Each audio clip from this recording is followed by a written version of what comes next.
Well, today's episode, I originally was supposed to do four reviews, but due to the time that I've been s- spending and time that kind of was distracting, I was only able to reduce it to three. And I apologize from the last episode that I mentioned on the end about it. Today, I'm just going to review Limitless Wrestling with their event that took place back in September, Euphoria, where, of course, Daniel Garcia, who was the Limitless World Champion, puts his title on the line against Anthony Greene, formerly known as Austin Gray. We even got, of course, the latest Oz Academy show that they had, which is Complete Control in Osaka, with the main event being the Oz Academy tag team titles, where of course, Mei Shiruga and her tag team partner challenge the champions Matsumoto and Yamashita for the titles. And of course, we cannot forget AEW Dynamite, where they had some full of surprises with two debuts out of nowhere. Of course, we even got the Texas Death Match for the AEW World title between Hangman Page and, of course, the Murder Hawk, Lance Archer. But also, we got some news updates that we want to update everyone in the world of pro wrestling. But right now, let's get started with another episode of Deleted Wrestle Zone.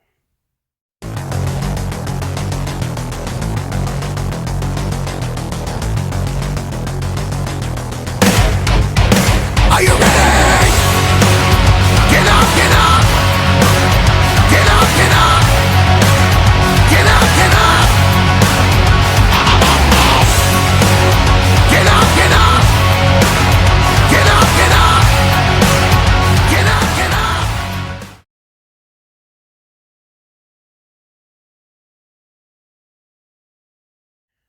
Welcome, everybody, to Deleted Wrestle Zone. All things that is pro wrestling with AEW, NXT, New Japan Pro Wrestling, Impact Wrestling, the National Wrestling Alliance, various promotions, wrestlers, matches, and championships. I am your host, Jay Right here. So, let's begin with Limitless Wrestling with their past event that took place back on September 25th of 2021. This one is called Euphoria, where, of course, if you guys remember, the last time I reviewed Limitless Wrestling, they had a tournament who will be determining to face Daniel Garcia, who was the world champion for this promotion. So there's a lot of things that took place in this particular event, but let's get started from start to finish. First match we have is a four-way match with Lee Moriarty, Brad Cashew, Nolo Kitano, and of course Alec Price. I have to say this match was a bit intensified, but I think the best moment is when Lee Moriarty and Alec Price went to head. But in surprise, Alec Price, who is like the perfect heel, people should be booing. People are cheering for him, but I think we're seeing a change of dynamic or something. But however, it was Alec that put the pinfall on Kitano and allowing himself to win. But in the post match, Lee Moriarty looks up in his face, telling him he's going to endorse him. Basically, he's impressed by Alec Price, and I think Alec was a bit shocked, but I think he took up to it. But out of nowhere, both men were attacked by JT Dunn, who's not happy that the fact he was not invited for this particular show. He acted like he's the reason Limitless Wrestling exists. And basically, he was wasting people's time. But however, Ace Romero comes out, tried to tell him to leave. Whatever that was going on, he did. Because AC Romero, he is facing off against Kevin Blackwood, Daniel Garcia's boy, in this particular match. Now, as you know, in this match between Romero and Blackwood, you know Daniel Garcia is going to be right there watching to ensure his boy win. But it was a pretty good match because it showed even if AC Romero is the biggest individual, Blackwood could try to find ways to put him down. But unfortunately, there was a misfired by Blackwood to Garcia that unfortunately resulted in AC Romero to pick up a huge victory against him. Now, there is no secret that this could lead up into a potential shot of the Limitless World Championship down the line, but that's something I will pick up for upcoming Limitless shows that I haven't seen yet. Now, our next match, we have the reunited, the workhorsemen, consistent of Anthony Henry, or as you knew him back when he was in WWE, Asher Hill, teaming up with the blue collar brawler JD Drake, taking on MSP, Aiden Agro, and of course Danger Kid. I thought this match was fun, very intensified. As you know, Asher Hill and JD Drake have Anthony Henry and JD are the same thing. And you look at MSP, they're a bit of the high flyers, but however, it was Anthony Henry that picked up the victory when he pinned Danger Kid, and I thought it was amazing when he put him in a submission, then a pin. I thought it was great. But however, something happened in the post match. Apparently, Anthony Henry reminded MSP the last time they fought them.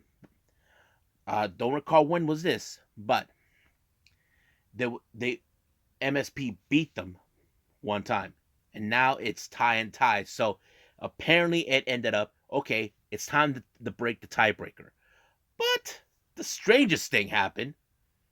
JD Drake kissed Danger Kid, and he's like, huh?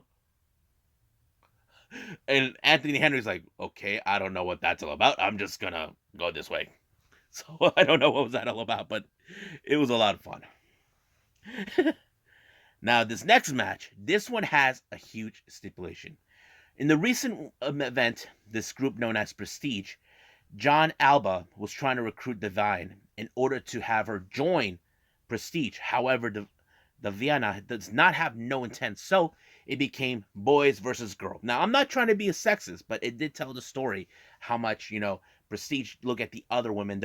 They're not in the good quality that they should be in as Divine. So it became Prestige, consistent of course, BRG, what's the other one? Mac Daniels, Shannon Thomas, and of course, John Alba taking on Team Divine, consistent of C-Stars with Ashley Vox and Delmy Exo, Becca, and of course, Daviana. So it was a very intensified match. Now, they tried to separate one girl at a time to ensure they do not make the tag, but unfortunately, John Alba got pinned. Now, here's the stipulation that happened. If Prestige wins the match, Daviana, I can't pronounce it right, so if anybody can pronounce it for me, then yeah. She has no other choice but to join Prestigious. But if Team Daviana wins the match, John Alba is banned from Limitless Wrestling for the rest of 2021. And unfortunately, it did happen. But John Alba did mention, he told the rest of Prestigious that they will do fine without him. Just make them proud, make a name for themselves, even if there are others who don't see them that they should be in the same level as them. Now, our next match, we have the Art of Canvas Death match between Ava Everett and Love Doug. Now, last time when I reviewed this, Love Doug was in a match for the Vocational Cup tournament. Unfortunately, he was unable to compete due to the attack of Ava Everett when she aligned herself with the sinister Charles Mason. He decides to get even with her and set up a death match. However, basically, Ava Everett was trying to make him have a sentimental values, but in this one, it told the story how Love Doug is saying, look, you broke my heart. I'm done. I don't want nothing to do with you. But Ava Everett tried to get into his head and had no avail. But this match was false count anywhere, but he put her in the Michinoku driver right through a door filled with the barbed wire, and that's when it ended with the victory by Love Doug. So it told a very fantastic story on this one. Now, our next match, we have a Battle of the Brutes. We have one called Manders taking on Rip Bison. Oh, man, this match was amazing. Big, huge dudes getting right back at each other completely. I was impressed with this one completely. But it was good. But surprise, surprise, I did not expect Rip Bison to pick up the victory. So it was a very good match. I liked it.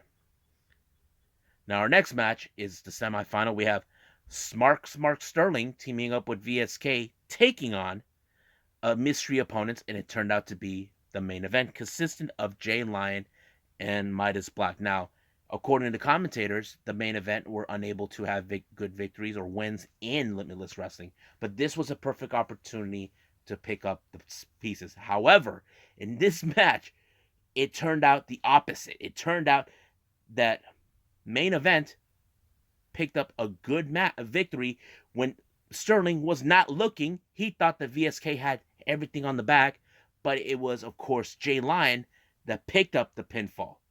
Surprise, surprise. So basically, they did a fantastic win on this one when he rolled them up with the schoolboy. Now, our main event is the Limitless World Championship match between challenger Anthony Greene, who just came back to the Independents after being released from WWE, taking on Red Death, Daniel Garcia. Now, usually when he's out, he has Kevin Blackwood being there. Previously, when I mentioned he was in a match with, of course, AC Romero, unfortunately, Daniel Garcia was mad. He told him that he's no longer allowed to be in the ringside. The real question is, was this for real or was this a lie? Well, unfortunately, it was a lie. Basically, that was like a setup just to keep people at ease to ensure that's what's going to happen, but it went to no avail. But Anthony Greene did not fall for it because he kind of saw that coming a mile away. Somehow he knew this whole thing was a lie. But it was a pretty good match no matter what he tried to do. But it did allow him to pick up a really good victory when he pinned him. When he put his back onto him and bam! 1, 2, 3, it's over. He is now a 2-time Limitless World Champion. But unfortunately, his party was cut short by the attack of prestigious who are making a name for themselves. AC Romero comes out to give him a helping hand, but also we saw the debut of Dirty Dango. So basically, Dirty Dango said that he wants to turn this into a trios match between teaming up with Romero and Greene taking on prestigious, which is going to be good. But however, now that Anthony Greene is became the world champion, he has a target in his back. So basically, he's not dumb. He knows that they'll be coming from sooner or later. So I really like this event. It was pretty good. I think it was far more better than the last one. So I can't wait to see what's going to take place with the other ones I haven't seen yet. But this one was pretty good. So right now, I believe it's time for me to move on with Oz Academy.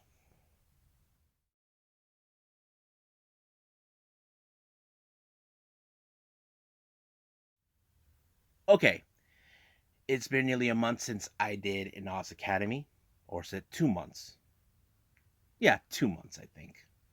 So anyway, Oz Academy comes back with their latest event that took place on the 6th of February of this year with Complete Control in Osaka. This one had normally 5 matches now with, of course, 1 championship matchup, which we were expecting because of the last time I reviewed this was going to happen. First match we have is one-on-one. We got Mikey Ozaki taking on Aquino. It was a pretty good matchup, because what I saw is Ozaki, she was like a bit put a lot of effort trying to take down Aquino, who is well known and of course a former champion herself. She even tried submission, but that had no avail. But unfortunately, Aquino put her down with a pinfall, allowing herself to pick up a good victory. Next up we have is Trios Action. We have Tsubasa Kuragaki teaming up with members of Mission K4, consistent of Kakeru Sekiguchi, Sonoko Kato, and their opponents is none other than the members of Ozaki-gun, consistent of Sayuri Anoi, Yumi Oka, and Maya Yukihi, who is the current openweight champion. As you know, in this particular match, wherever Ozaki-gun, since Oz Academy is based on these guys, they will do whatever it takes to win by cheating away, bringing weapons, including that guy who looks like he thinks he's a cop. That always helps, but unfortunately, it did not go exactly according to plan. Now, Ozaki-gun always has everything in their grasp, but what they did not expect was, of course, Kato actually picked up the victory when she pinned, I think it was, Amnoi. So It was pretty good. However, the cop did not do any well for them. Next match, we got Izuki Aoki taking on Yu. Now, this was a very interesting matchup. Now, Yu is a very big individual. She is very big, very powerful. You probably would have seen that Aoki had everything under her control, but of course, you did like a sort of like a Vader bomb type move, which allowed her to pick up the victory. But it was really good. I liked it. Next matchup, this one was a bit of a twist for me when I watched it. We got the leader of Ozaki-gun, Mayumi Ozaki, facing off against Ram Kaicho and, of course, Coyote Yonayame. Now, of course, that cop was there too, helping her out, even in every aspect to ensure that Ozaki wins. But what happened is there would seem like a triple pin, but it didn't go that way. Everybody thought in their own right they won, but the referee said that only it was Ram Kaicho and Coyote Yonayame picked up the pin on Ozaki. Ozaki was not happy with the ref's decision. So basically, it was more like, "What the hell? I'm the one who got pinned." So it kind of went in that direction. I'm like thinking, I don't recall anybody doing a double pin. I thought that was rather interesting, but it was fun. Now, our main event is the Oz Academy Tag Team titles, where we have the challengers, Momoka Hanazono and Mei Shiruga taking on Rina Yamashita and Hiroyo Matsumoto. Now, the last event we saw Yamashita and Matsumoto win these titles.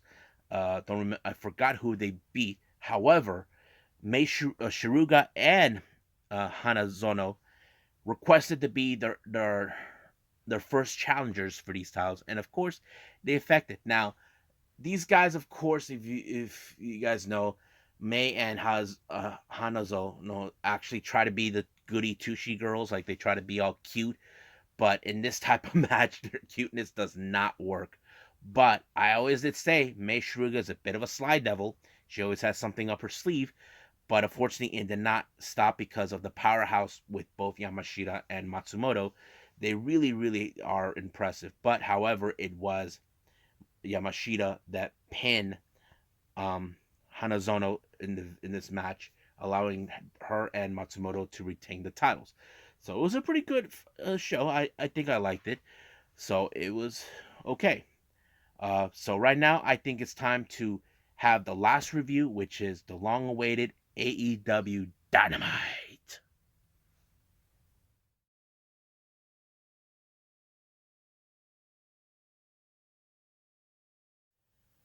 Okay, so the last thing I'm going to review is AEW Dynamite. It opened up, of course, with MJF. But first, the Pinnacle comes out little by little with their little introduction, celebrating the fact that MJF is the self-proclaimed better than you, best of the world, and you know it. He's happy that he finally defeated CM Punk, but however, Punk didn't see it that way. He knows for a fact that the person who beat him is none other than Wardlow. But he has been demanding his rematch, but he called a couple of his friends, and those friends are Darby Allin and Sting, who they had issues in the past with them. However, MJF came up with the high stakes challenge match that he will be facing against FTR, the best tag team in the world, any partner of his choosing except Sting or Darby Allin. So that was like basically for MJF thinks, who's going to partner with them? Well, we'll get to that in a bit. Now, speaking of Sting and Darby, as you know, for quite some time, for weeks, Andre Lilo has a certain interest in Darby Allin. Now, keep in mind, he did the same kind of maneuver with Penta and Rey Fenix, saying that they work for Pac. Now, Death Triangle, there's no leader. It's all about teamwork, who's better kick-ass fighter than anybody, that sort of thing. Darby doesn't work with Sting. He is just his friend and someone that he looks up to. However, Sting tried to tell him, did you tell him a few weeks ago, that you don't work for me? So basically, he was not getting the message. But Darby Allin did stated that he has a much bigger fish to fry, which is his pursuit once again of the TNT title. But of course, that's when Andrade say that is what he is now in pursuit. And Sting knows for a fact that it means business. Now, next up we have is the Blade versus Warlow.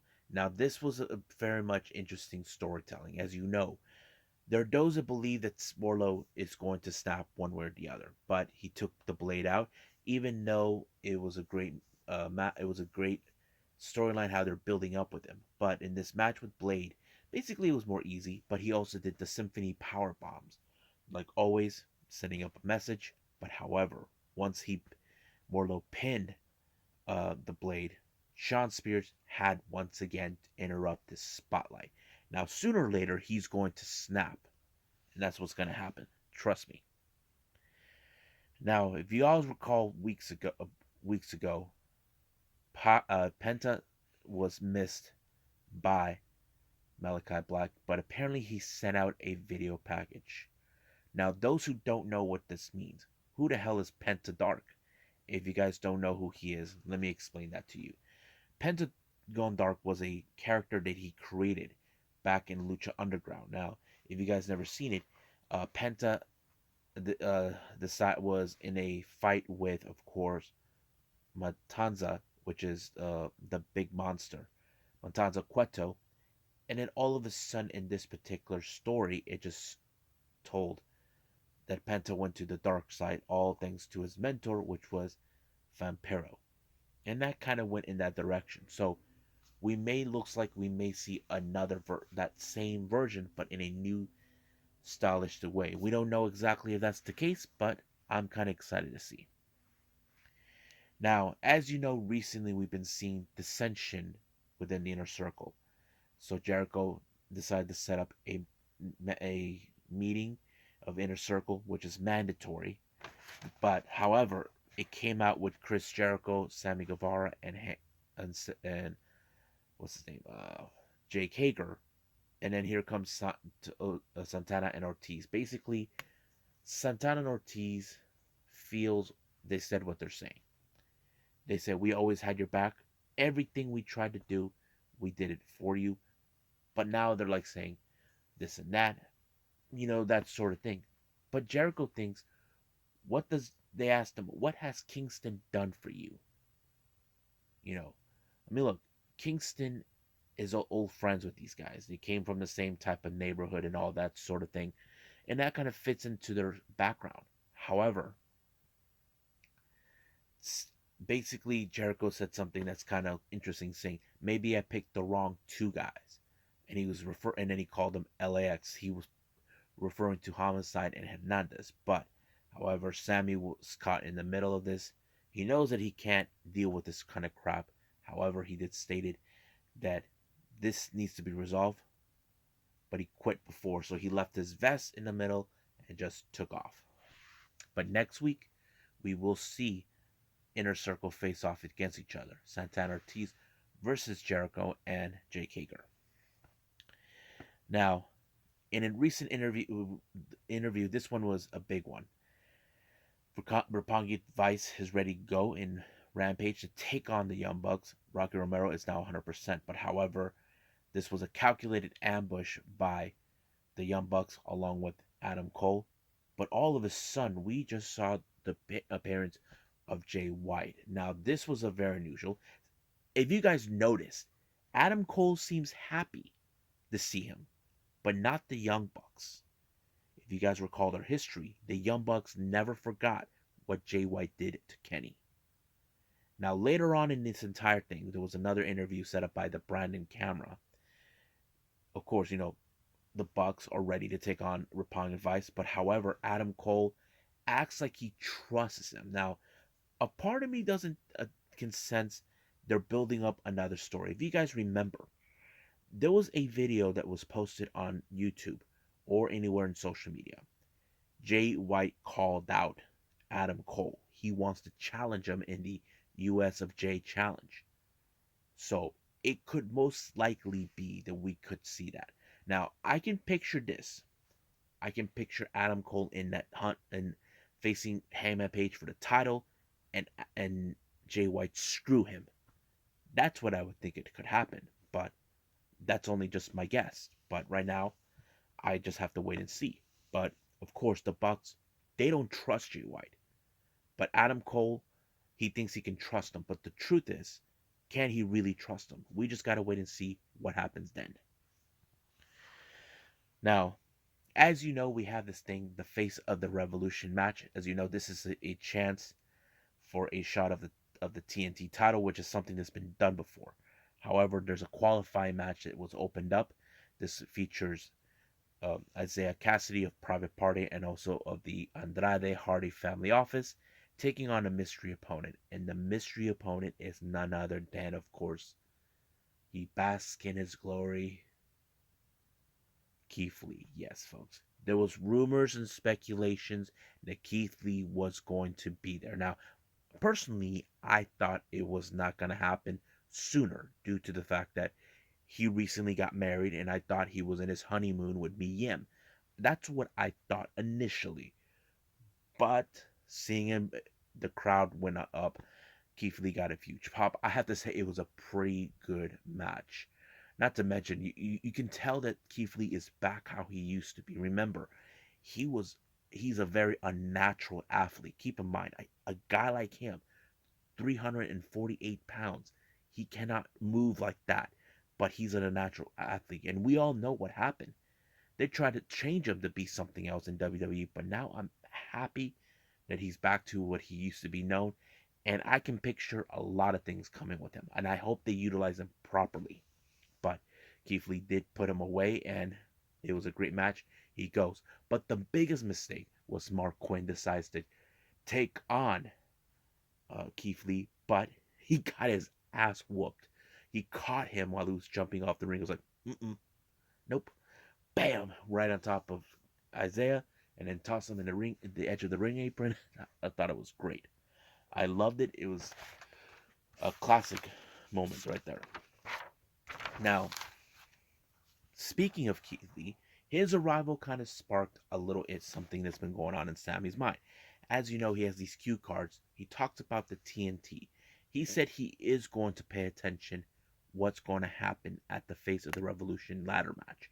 Keep in mind, this match has huge implication. Whoever wins will be challenging Sammy for the TNT title, and Sammy will be waiting. Now, our next match is the high stakes match that we anticipate. FTR, Dax Harwood, Cash Wheel, along with Tully Blanchard, taking on CM Punk and a partner of his choosing. And the one partner, we all know who that was. That is Jon Moxley. Think about it. Moxley beating MJF. MJF goes out every single day saying, never happened. That's exactly what he's been doing the entire time. Denying that that match never happened, even though it did. And this was like the beginning. And I have to say, this match was so great. I was enjoying every moment because you kind of ask yourself, how can Punk and Moxley become a unison? It just went great. However, one of the best moments is when Tully Blanchard got in Punk's face. He got GTS. I'm like, whoa, finally someone did that. But however, there was a double standard. They first had the GTS and the paradigm shift at the same time, allowing for Punk to win. And now Punk will get finally his another opportunity against MJF, which is the last thing. And it's funny, JR says, good thing he's wearing white pants due to the fact that he could actually poop on himself for this. Now, our next match, we have the TBS Championship on the line with AQA, which is this wrestler I've seen before.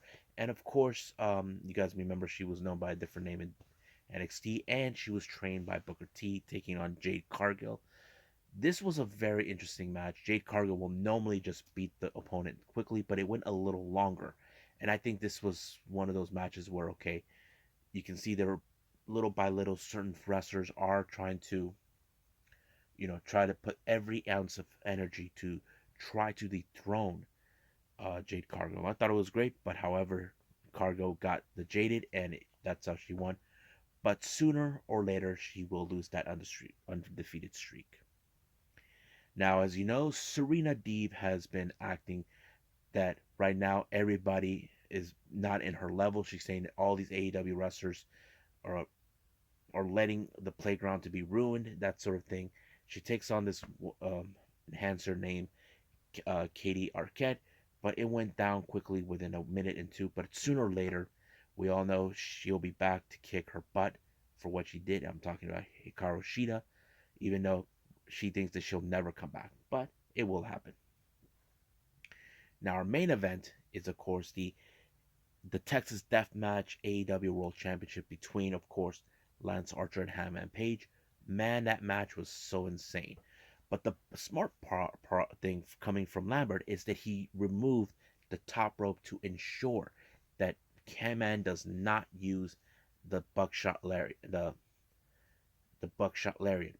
And it was every that kind of wiped it out. Now remember, the only way this match would end is by submission or knockout. But I think the best moment happened is when, of course, um, Hangman used the referee as leverage for a buckshot and knock out Lance Archer down on the ground, and he did not get up, and that kind of spoiled Lambert and Jake Roberts' plans. So Hangman retained the title, but out of nowhere, Hangman Page shows up. I mean, Adam Cole shows up, grabs the TNT title, and he makes his statement. Now, keep in mind, the rankings now says, of course, Adam Cole is number one. That means he does have a right to challenge. But there's going to be talk about this particular thing. I will be speaking about this on my podcast this coming Monday, but we'll see where we're going to go. So I think this was pretty much it. So I believe now it's time for me to do some news updates.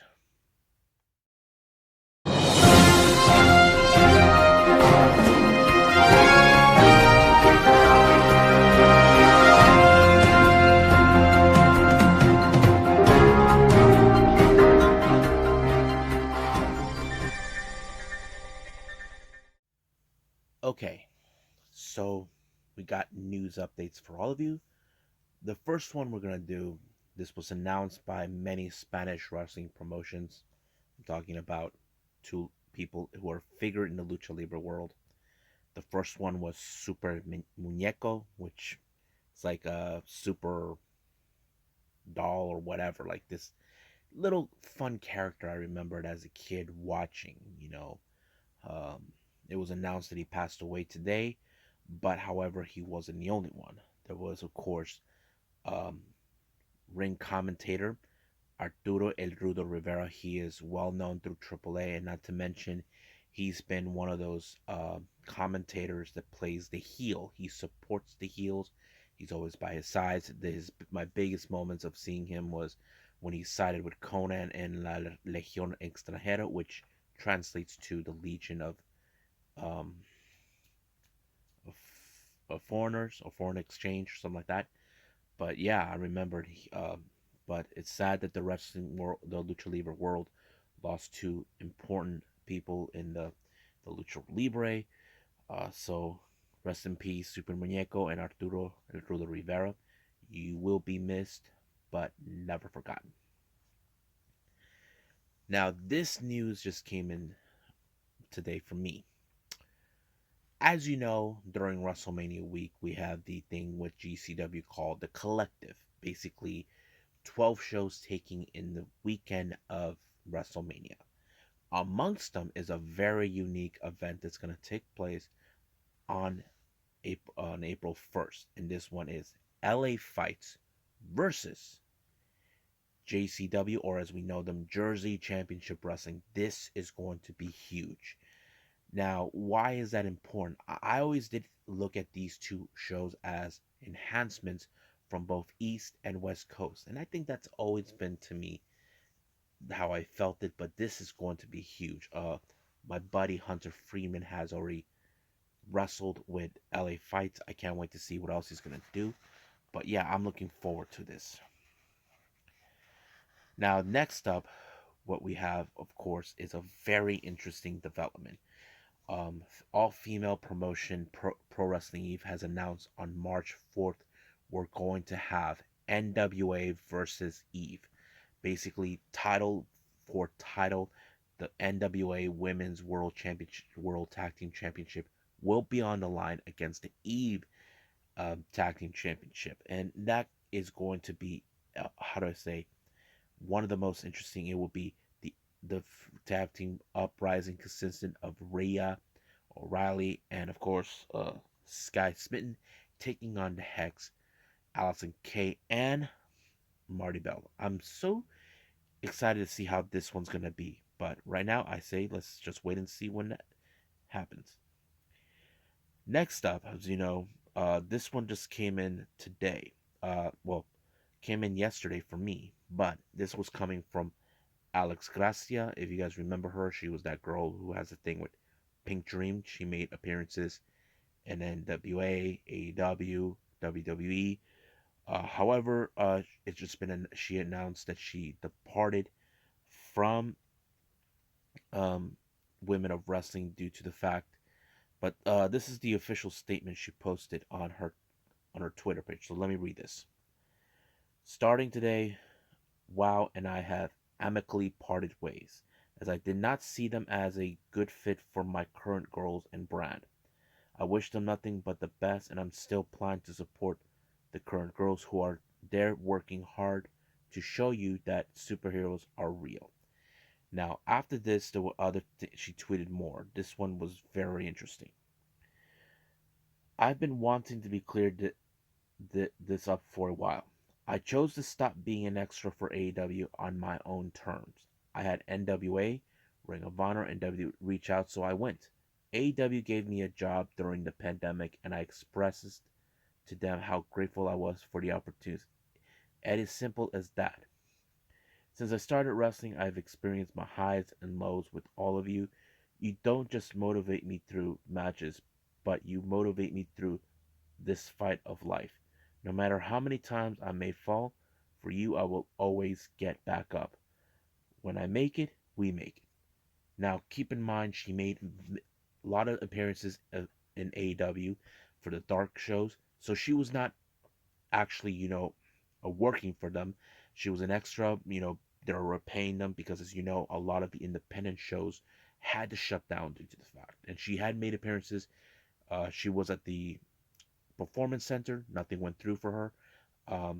She was part of the women's championship tournament. She even participated in that way. So wherever she goes, I know as fans, we will be giving her support. I know she has her biggest support right now is her real life boyfriend. I'm talking about current AEW star um, Sky Blue. And I know what you guys are. I mean, no, not Sky Blue. Scorpio Sky. Scorpio Sky is her real life boyfriend. Some of you probably think, why can't he pull some strings? I mean, that could happen, but I don't think he wants to step on anybody's toes. But that's up to Tony Khan what he thinks. If she can bring something to the table, that is something that many people can talk about. But we'll see about that. Now, finally, as you know, I've been a big fan of Prominence, the all-female faction involving themselves in hardcore and death matches.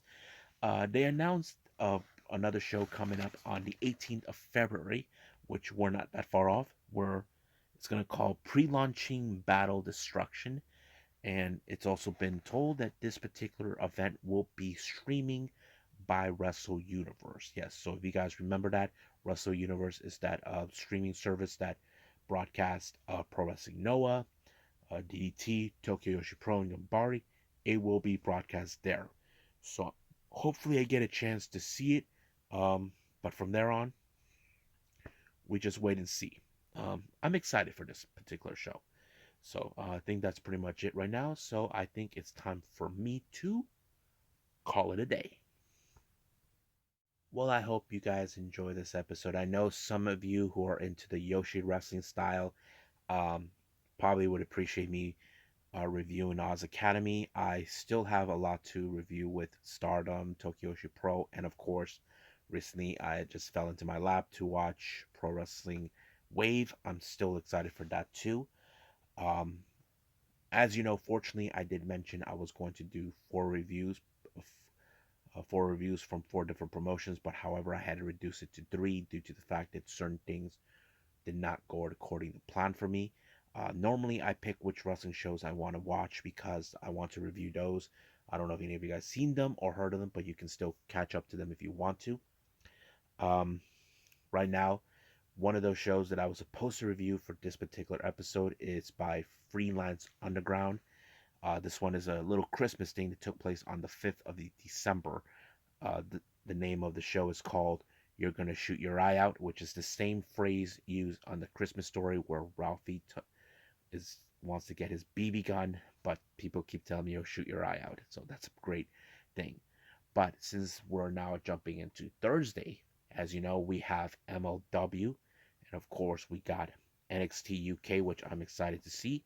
And not to mention, we got Impact Wrestling. As you know, we're getting closer and closer to No Surrender. So I can't wait to review all of that for all of you. But for now, I'll see you guys in the next DWZ time. Same DWZ channel. I must bid all of you adieu. So, goodbye.